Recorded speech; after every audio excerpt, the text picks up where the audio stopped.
সম্মানিত ভিউয়ার্স, সবাইকে অনেক অনেক শুভেচ্ছা। দুদিন পরে আবারও সেই যে ইরি বড় জমি সেখানে উপস্থিত হয়েছি। কারণটা বলি, গতদিন যখন সার প্রয়োগ করছিলাম, যেটি আপনাদের দেখিয়েছি সম্মানিত ভিউয়ার্স, সেই প্রিয় লাবলু ভাই জমিতে মাজরা পোকার যে আক্রমণ, অর্থাৎ ধানের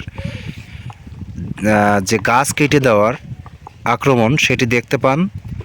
তো যদিও আমি সেদিন সারের সাথে ওষুধ দিয়েছিলাম, কিন্তু সেই ওষুধটা আসলে যথাযথভাবে কাজ করবে না। এর একমাত্র কাজ করার উপায় হচ্ছে যে স্প্রে করতে হবে। তো ভাই সেদিন বললেন যে স্প্রে করার জন্য, তো আজ আবার সেই সকাল সকাল চলে আসছি স্প্রে করার জন্য। তো দেখি ভাই মাল মাখাচ্ছে।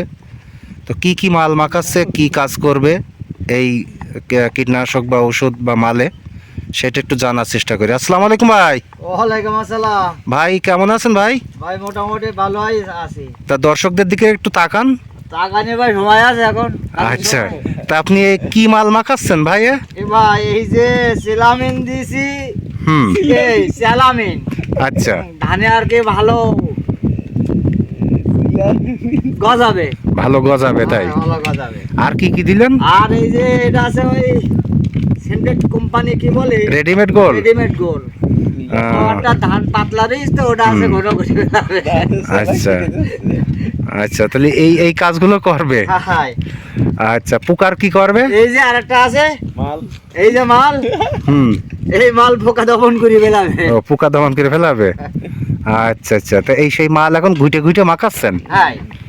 আচ্ছা, তা আমরা আসলে আর বেশি অপেক্ষায় থাকতে চাচ্ছি না, দর্শকরা আমরা অপেক্ষা পোহর গুনতে চাচ্ছে না। তা আপনি একটু দ্রুত ওই স্প্রে করার কাজটা শুরু করেন, দর্শকদের একটু দেখা শুরু করি। ঠিক আছে, ধন্যবাদ।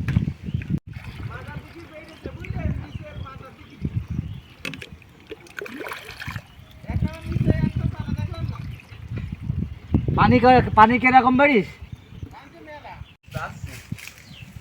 তাহলে একবারে একটুখানি ঘুরে আসে নে। ও তিল ক্ষেতটা একটুখানি দেখে আসে নে। না, বন্ধ সব। সারা কেরাম বাড়িছে।